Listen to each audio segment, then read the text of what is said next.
let's start our today's topic, census and simple method of collection of data. Census method and the simple method. अभी जब हम बात करते हैं tools की, यानी स्टैटिक्स इन सिंगुलर सेंस की जब बात करते हैं बेटा, तो हम उसके अंदर क्या कहते हैं कि फर्स्ट जो स्टेप रहता है वो रहता है कलेक्शन ऑफ डेटा। और इस चैप्टर के अंदर हम स्टडी कर रहे हैं मेथड्स, कौन से मेथड्स हम यूज करते हैं फॉर कलेक्टिंग द डेटा, जिसके अंदर दो आते हैं हमारे पास, census method and sample method. तो पहले थोड़ा सा इंट्रोडक्शन की फॉर्म में बता रही हूँ कि there are 2000 students in a college.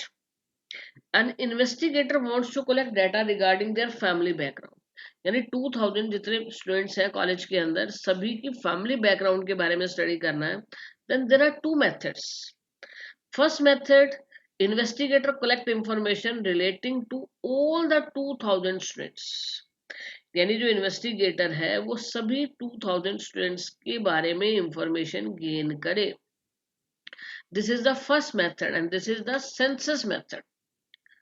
और सेकंड मेथड क्या होगा बेटा, he collects information related to some of the students, sample of students who would represent all the 2000 students, यानी 2000 स्टूडेंट्स में से एक सैंपल फ्रेम किया जाए जो कि उस पूरे 2000 स्टूडेंट्स को क्या करे, रिप्रेजेंट करे, उन स्टूडेंट्स के बारे में जो सैंपल फ्रेम किया गया है, यानी सैंपल के बारे में ही क्या की जाए, इंफॉर्मेशन गेन की जाए और फिर क्या किया जाए, रिजल्ट निकाला जाए। This is known as the sample method. यानी अगर हम यूनिवर्स के सभी आइटम्स को लेके चलते हैं, ईच एंड एवरी आइटम को, तो हम करते हैं सेंसस मेथड को यूज। और उसी में से अगर एक छोटा सैंपल, एक छोटा ग्रुप हम फ्रेम कर लेते हैं, उसको लेके चलते हैं, तो वो हमारे पास कौन सा मेथड होता है, वो होता है हमारे पास सैंपल मेथड।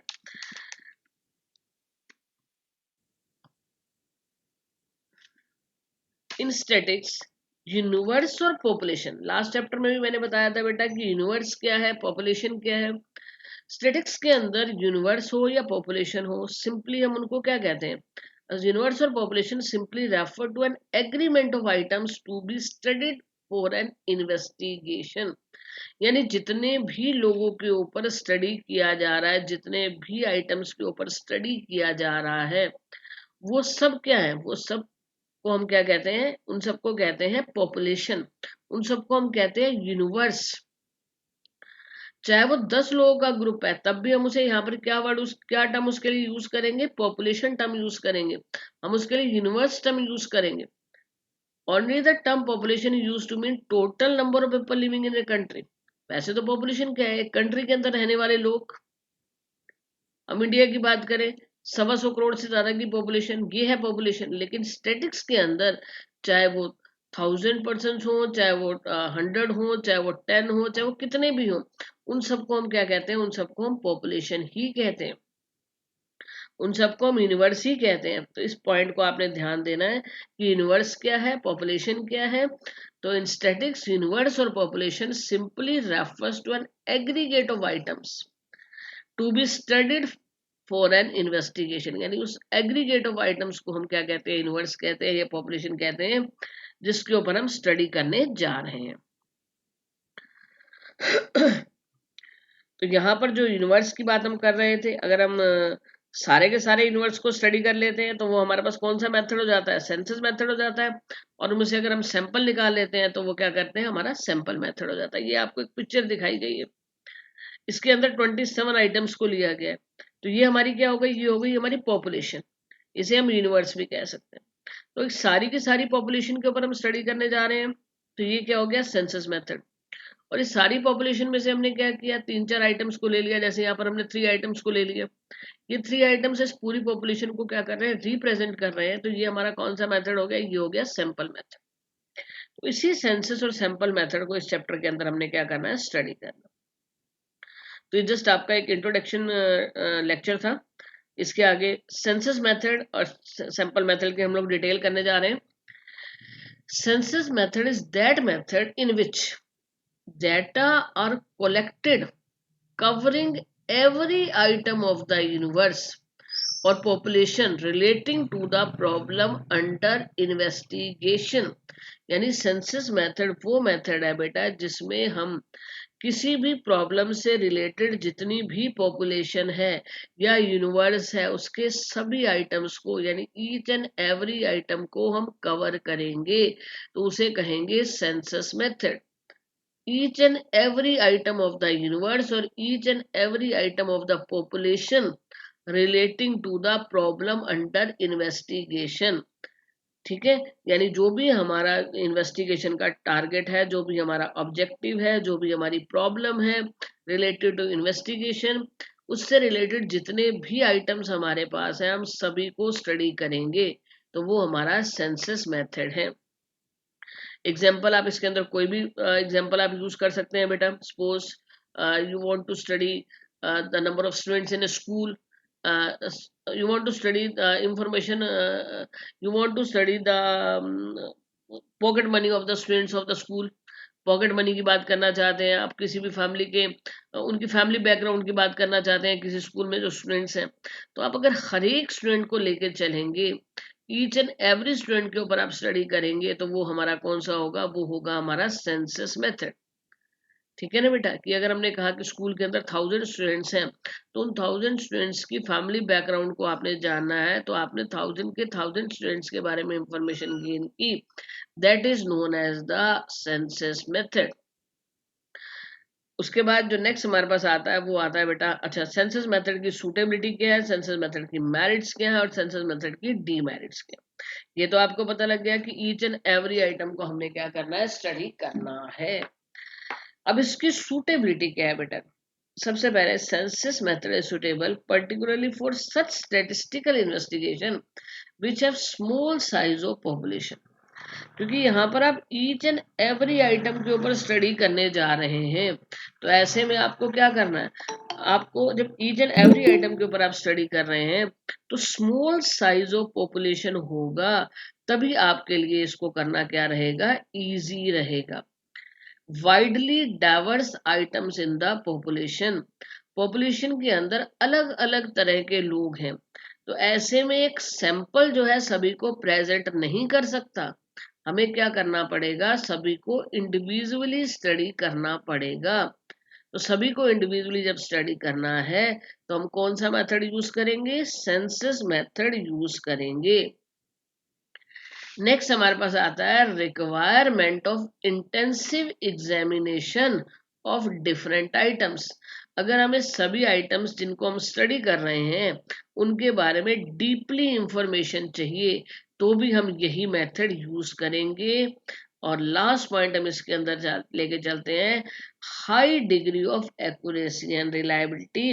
अगर हमारे को ज्यादा मात्रा में एक्यूरेसी यानी हाई डिग्री ऑफ एक्यूरेसी चाहिए, बिल्कुल करेक्ट डाटा चाहिए, हमें ज्यादा रिलायबल डाटा चाहिए। रिलायबिलिटी मीन्स विश्वसनीयता, जिसपे हम एक विश्वास करके चल सके कि डाटा जो है बिल्कुल करेक्ट है। तो अगर हमें हाई डिग्री ऑफ एक्यूरेसी चाहिए, हाई डिग्री ऑफ रिलायबिलिटी चाहिए, तो भी हम इसी मेथड को यूज करेंगे।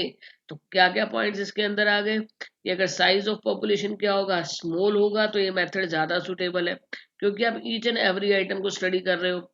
साइज ऑफ पॉपुलेशन बड़ा होगा तो आपके लिए मुश्किल हो जाएगी उसको स्टडी करना। अगर आइटम्स एक जैसे हैं तो सैंपल फ्रेम करना आसान होता है, लेकिन अगर सब अलग अलग क्वालिटीज लोगों के अंदर हैं तो फिर हमारे के लिए उसमें से सैंपल फ्रेम करना मुश्किल हो जाता है। नेक्स्ट मैंने क्या बताया कि अगर हमारे को डीपली स्टडी करना है या फिर हमारे को एक्यूरेसी ज़्यादा चाहिए, हमारे को रिलायबिलिटी ज़्यादा चाहिए, तो हम इस मेथड को यूज़ करते हैं। अब इसकी मेरिट्स क्या है बेटा और डीमेरिट्स क्या है। सूटेबिलिटी में से ही इसकी मेरिट्स निकल आएंगी बेटा। सबसे पहले अगर मैं कहूँ कि रिलायबल एंड एक्यूरेट, हम इस मेथड को क्यों यूज कर रहे थे, क्योंकि इसके अंदर एक्यूरेसी ज्यादा है, रिलायबिलिटी ज्यादा है। तो इसकी फर्स्ट मेरिट क्या हो गई कि results based on census method are accurate and highly reliable.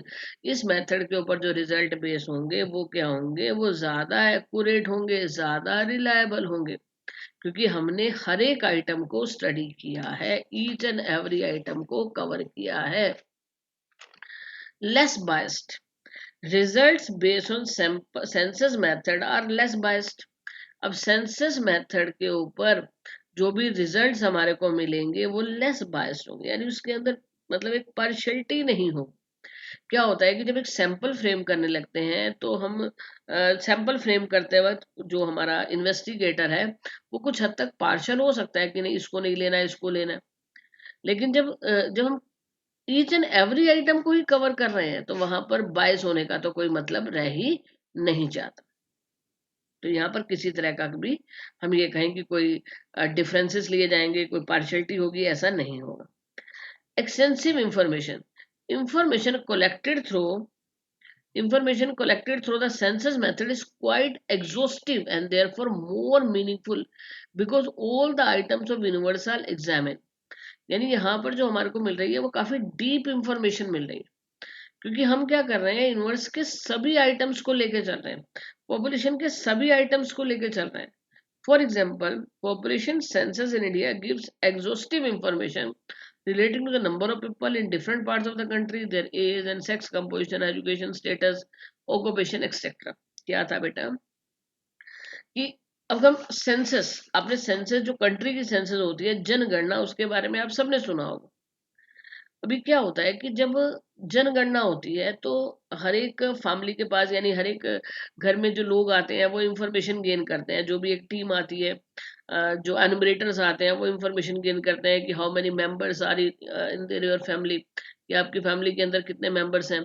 ठीक है, उसके साथ साथ वो ये पूछते हैं कि कितने मेल हैं, कितने फीमेल हैं, कितने एजुकेटेड हैं, कितने अनएजुकेटेड हैं, ऑक्यूपेशन क्या है।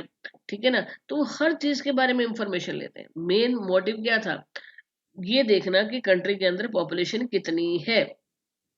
लेकिन उन्होंने साथ के साथ क्या कर दिया, काफी डीपली इंफॉर्मेशन वो गेन कर लेते हैं, जिसमें कितने मेल हैं, कितने फीमेल हैं, कितने एजुकेटेड हैं, कितने अनएजुकेटेड हैं, कितने एम्प्लॉयड हैं, कितने अनएम्प्लॉयड हैं। ठीक है ना, कितने बिलो, हम ये कहें कि वर्किंग एज में है, कितने बिलो वर्किंग एज में है, कितने अबो वर्किंग एज में है। तो ईच एंड एवरी एस्पेक्ट से क्या हो गई, इंफॉर्मेशन मिल गई। तो यहाँ पर क्या है, जब हम सेंसस मेथड यूज करते हैं तो हमें क्या मिलती है, एक्सटेंसिव इंफॉर्मेशन मिल जाती है। उसके साथ साथ स्टडी ऑफ डाइवर्स करेक्टरिस्टिक्स, इस मेथड के अंदर अब डिफरेंट डिफरेंट करेक्टरिस्टिक्स जो यूनिवर्स की हैं उनको क्या कर सकते हैं, स्टडी कर सकते हैं। And study of complex investigation, when items in a universe are of complex nature and it is necessary to study each item. Sorry, जब आइटम्स जो हैं हमारे पास कॉम्प्लेक्स नेचर के और हमें हर एक आइटम को स्टडी करना बहुत जरूरी है, तो हमें कौन सा मेथड यूज करना पड़ता है, तो हमारे को सेंसस मेथड ही यूज करना, क्योंकि सेंसस मेथड से जो है हमारे को ज्यादा करेक्ट इंफॉर्मेशन मिलती है। तो ये सारी क्या थी, ये सेंसस मेथड की मेरिट्स थी। डीमेरिट्स क्या है बेटा इस, अच्छा एक और पॉइंट इसके अंदर आता है, indirect investigation. census method can be successfully used in indirect investigation relating to unemployment, poverty, corruption, etc.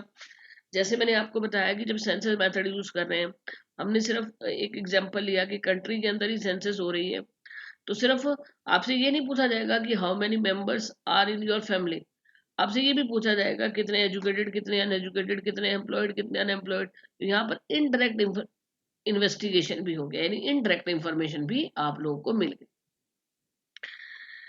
अब इसके बाद आता है हमारे पास डीमेरिट्स। डीमेरिट्स की बात करें तो ये मेथड ज्यादा कॉस्टली रहता है। कॉस्टली क्यों रहता है, क्योंकि आपको ईच एंड एवरी आइटम को कवर करना है, और जनरली ये मेथड जो है इसे गवर्नमेंट यूज कर सकती है, क्योंकि प्राइवेट सेक्टर जब इस मेथड को यूज करता है तो उसमें काफी ज्यादा काफी ज्यादा एक्सपेंडिचर की जरूरत होती है, और काफी ज्यादा मैन पावर की जरूरत होती है, और लार्ज इन्वेस्टिगेशन के टाइम पे ये पॉसिबल नहीं हो पाता।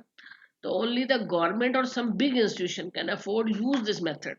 तो बड़े बड़े इंस्टीट्यूशन कह लें या हम कहें कि गवर्नमेंट की बात करें, वो इस मेथड को इजीली अफोर्ड कर पाते हैं, क्योंकि इस मेथड के अंदर सेकंड पॉइंट जो हम बताने जा रहे हैं कि लार्ज मैन पावर रिक्वायर्ड है। Census method required large man power, यानी ज्यादा एनुमरेटर्स चाहिए। पहले एनुमरेटर्स को अपॉइंट करना, फिर उनको ट्रेंड करना, ये कोई बहुत इजी टास्क नहीं है बेटा, it is very difficult process and not suitable for large investigation. If the universe comprises a large number of items, then it may not be possible to cover each and every item. अगर हम ये कहें कि जो हमारा universe है उसके अंदर या जो हमारी पॉपुलेशन है उसके अंदर बहुत ज़्यादा आइटम्स हैं, तो हर एक आइटम को कवर करना इतना ईजी नहीं होता। तो ये मेथड ज़्यादा कौन यूज़ करता है? इस मेथड को ज़्यादा यूज़ करेगा गवर्नमेंट सेक्टर, या फिर कौन करेगा? Big institutions. तो जो ये हम कर रहे थे ये हमारा सेंसस मेथड, इसके अंदर सबसे पहले मैंने आपको बताया कि when we cover each and every item of the universe, each and every item of the population, तो वो हमारा मेथड कौन सा हो गया? वो हमारा मेथड हो गया सेंसस मेथड। फिर हमने इसके लिए एक एग्जांपल डिस्कस किया, कोई भी एग्जांपल आप इसके अंदर लिख सकते हैं कि आप किसी कॉलेज पे स्टडी करना चाहते हैं, किसी फैक्ट्री पे स्टडी करना चाहते हैं। सपोज एक फैक्ट्री वर्कर्स के ऊपर आप स्टडी करने जा रहे हैं, and there are 100 members, there are 100 workers in the factory. तो आपने क्या किया? 100 के 100 ईच एंड एवरी वर्कर के ऊपर स्टडी किया, तो वो क्या आपका सेंसस मेथड हो गया। उसके बाद हमने इसकी सूटेबिलिटी डिस्कस की बेटा, कि ये कहाँ किस तरह से सूटेबल है, यानी स्मॉल साइज ऑफ पॉपुलेशन हो या वाइडली डाइवर्स आइटम्स हो, तब हम इसको क्या करते हैं? इस मेथड को यूज करते हैं। या high degree of accuracy required हो, रिलायबिलिटी रिक्वायर्ड हो। उसके बाद हमने डिस्कस किया कि इस मेथड की जो मेरिट्स क्या रहेंगी, रिलायबल होगा, मोर एक्यूरेट होगा, लेस बायस होगा, इनडायरेक्ट इंफॉर्मेशन मिल जाएगी, एक्सटेंसिव इंफॉर्मेशन मिल जाएगी। तो ये सारी क्या है? इसकी मेरिट्स हैं। और डीमेरिट्स के अंदर हमने क्या डिस्कस किया बेटा, कि ये कॉस्टली रहता है, इसके अंदर ज़्यादा एफर्ट्स रिक्वायर्ड होते हैं, ज़्यादा मैन पावर रिक्वायर्ड होती है। तो बिग, अगर हम ये कहें कि मतलब लार्ज इन्वेस्टिगेशन के लिए प्राइवेट सेक्टर के लिए क्या होता है? कम सूटेबल होता है। तो ये टॉपिक आज का हमारे यहाँ कंप्लीट होता है।